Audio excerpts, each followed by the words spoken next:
जान काहे लागतारू लागता कि रात भर जागतारू काहे कोनो दिक्कत बा का कहे बड़ी परेशान बने टेंशन में जान बड़ी लागतारू लागता कि रात भर जागतारू काहे चांद जस चेहरा उतार गइल बा सुनो एगो कोचिंग में के लड़का पीछे पड़ गइल बा नंबर ओढ़नी पर लिखिए के चल गइल बा एगो कोचिंग में के लड़का पीछे पड़ गइल बा नंबर ओढ़नी पर लिखिए के चल गइल बा बुझला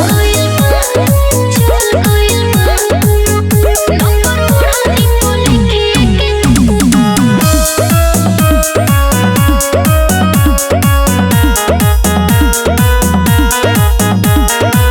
सोरह सिंगार कके जईबू जे पढ़े कोचिंग में लइका त लगी हंसा लड़े तू खूब बोलता एही से पढ़ाई में तो हो खेलसन फेल हो मन करे वो कोनी के दे देही जेल हो बहुत गुस्सा बच के रही हो जमाना ई बदल गइल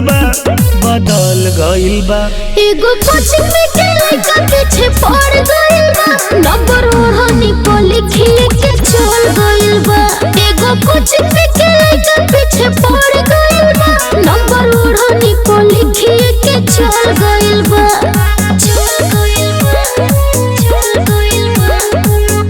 नंबर ओढ़नी पर लिखिए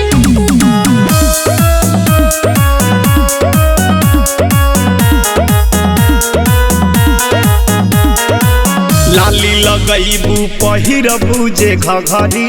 केहू भी कदी ही तोहरा से जबरी केकर हिम्मत बा तू कोने दिन कामे आइबो ए बबुआ झुकै से दे तोहरा ला भर के लफुआ बोला लागे भीतरी से मन तोहर डर गइल बा एगो कोचिंग में के लड़का पीछे पड़ गइल बा नंबर ओढ़नी पर लिखिए के चल गइल बा एगो कोचिंग में के लड़का पीछे पड़ गइल बा नंबर ओढ़नी पर लिखिए के चल गइल बा बुझला।